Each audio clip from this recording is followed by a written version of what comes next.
আসসালামু আলাইকুম ওয়া রাহমাতুল্লাহি ওয়া বারাকাতুহু। কোরআন মাজিদের একটি গুরুত্বপূর্ণ সূরা, সূরা আল কাহাফ। এই সূরাটা আল্লাহ কেন নাজিল করেছিলেন, এর শানে নজুল কি এবং এই সূরাটার মর্যাদা কতটুকু, কতটুকু এই সূরাটার ফজিলত, সেটা আজকে আমরা এই ভিডিওর মধ্যে তুলে ধরব। তো প্রথমে আমরা জেনে নেব যে এই সূরাটার মর্যাদা বা ফজিলত কতটুকু। যেমন মুসনাদে আহমাদে রয়েছে যে একজন সাহাবী এই সূরাটি পাঠ করতে শুরু করেন। তার বাড়িতে একটি পশু ছিল, সে ভয়ে লাফাতে শুরু করে। সাহাবী গভীরভাবে দৃষ্টিপাত করে সামিয়া আনার মতো একখণ্ড মেঘ দেখতে পান, যা তার উপর ছায়া দিচ্ছিল।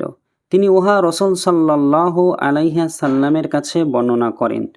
রসুল সাল্লাল্লাহু আলাইহি সাল্লাম তাকে বললেন, তুমি এটি পাঠ করতে থাকো।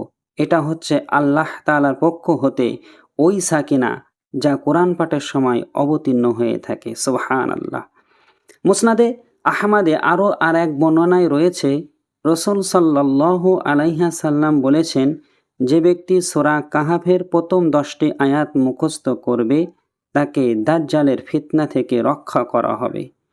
জামে তিরমিজির প্রথম 3টি আয়াতে পাঠ করার কথা বর্ণনা করা হয়েছে। ইমাম তিরমিজি রহমাতুল্লাহ আলাই এ হাদিসটাকে হাসান সহি বলেছেন। এছাড়া মুস্তাদরাক হাকিমে মারফু রূপে আবু সাঈদ খুদরি রাদিয়াল্লাহু তাআলা আনহু থেকে বর্ণিত আছে, যে ব্যক্তি জুমার দিনে সূরা কাহাফ পাঠ করবে তার জন্য 2 জুম্মার মধ্যবর্তী সময় আলোকিত হয়ে থাকে। অতঃপর তিনি বলেন, এ হাদিসের বর্ণনাধারা সহি। ইমাম বাইহাকি রহমাতুল্লাহ আলাই হাদিস গ্রন্থে রয়েছে, রসুল সাল্লাল্লাহু আলাইহি সাল্লাম বলেছেন, যে ব্যক্তি সূরা কাহাফের ওইভাবে পাঠ করবে যেভাবে তা নাজিল হয়েছে তার জন্য কিয়ামতের দিন জ্যোতি হবে। সুবহান। এখন আমরা জানব যে এই সূরা আল কাহাফ কেন আল্লাহ নাজিল করেছিলেন। এই সূরার শানে নজুল সম্পর্কে ইবনে আব্বাস রাদিয়াল্লাহু তাআলা আনহু বলেন, কুরাইশরা নাজার ইবনে হারিস ও ইকবা ইবনে মুতিইম মদিনার ইহুদি আলেমদের নিকট পাঠিয়ে দেয় এবং তাদের বলে, তোমরা তাদের কাছে গিয়ে তাদের সামনে মুহাম্মদ সাল্লাল্লাহু আলাইহি সাল্লামের সমস্ত অবস্থা বর্ণনা করবে। তারাই প্রথম কিতাব প্রাপ্ত হয়েছিল। পূর্ববর্তী নবীগণ সম্পর্কে তাদের বেশি জ্ঞান রয়েছে। সুতরাং মুহাম্মদ সাল্লাল্লাহু আলাইহি সাল্লাম সম্পর্কে তাদের মতামত কি তা তাদেরকে জিজ্ঞেস করবে। এই দুইজন তখন মদিনার ইহুদি আলিমদের সাথে সাক্ষাৎ করে এবং তাদের সামনে মুহাম্মদ সাল্লাল্লাহু আলাইহি সাল্লামের বাক্যবলী ও গুণাবলী বর্ণনা করে। তারা এদেরকে বলে, দেখো, আমরা তোমাদেরকে একটা মীমাংসাযুক্ত কথা বলছি। তোমরা ফিরে গিয়ে তাকে 3টি প্রশ্ন করবে। যদি তিনি উত্তর দিতে পারেন তাহলে তিনি যে সত্য নবী এতে কোনো সন্দেহ নেই, আর যদি উত্তর দিতে না পারেন তাহলে তার মিথ্যাবাদী হওয়া সম্পর্কে কোনো সন্দেহ থাকবে না। তখন তোমরা তার ব্যাপারে যা ইচ্ছা করতে পারো। সেই 3টি সত্য কি?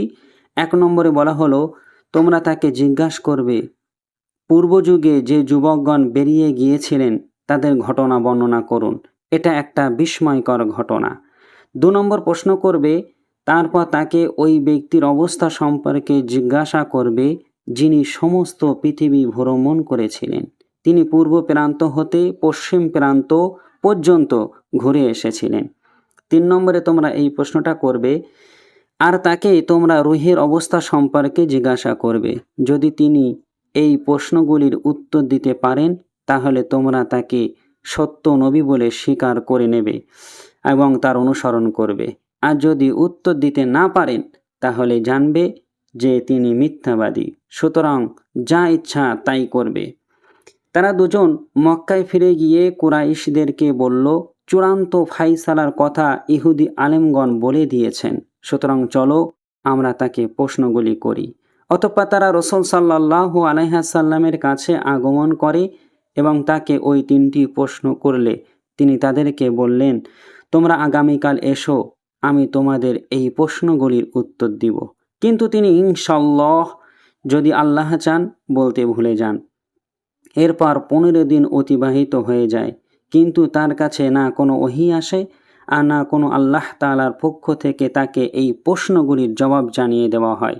এর ফলে মক্কাবাসী সন্দেহ করতে থাকে এবং পরস্পর বলাবলি করে, দেখো একদিনের ওয়াদা ছিল, অথচ আজ 15 দিন কেটে গেল, তবুও সে জবাব দিতে পারল না। এতে রসুল সাল্লাল্লাহু আলাইহি সাল্লাম দ্বিগুণ দুঃখে জর্জরিত হতে লাগলেন। এক তো কুরাইশদের জবাব দিতে না পারায় তাদের কথা শুনতে হচ্ছে, দ্বিতীয় ওহী আসা বন্ধ হয়েছে। এরপর জিবরাইল আলাইহিস সালাম আগমন করেন এবং সূরা কাহাফ অবতীর্ণ হয়। এতেই ইনশাল্লাহ না বলাই তাকে ধমকানো হয়। ওই যুবকদের ঘটনা বর্ণনা করা হয়, ভ্রমণকারীর বর্ণনা দেওয়া হয় এবং রূহের ব্যাপারেও জবাব দেওয়া হয়। এই জন্যই কিন্তু সূরা আল কাহাফ নাজিল হয়েছিল ইহুদিদের এই 3টি প্রশ্নের জবাব দেওয়ার জন্য। যদি ভিডিওটি ভালো লাগে অবশ্যই ভিডিওতে একটা লাইক করবেন, অন্যদের কাছে শেয়ার করবেন, আর চ্যানেলে যদি নতুন হন চ্যানেলটা অবশ্যই সাবস্ক্রাইব করবেন। ইনশাআল্লাহ আগামী অন্য কোনো ভিডিওতে আপনাদের সাথে আবার দেখা হবে। আল্লাহ হাফেজ।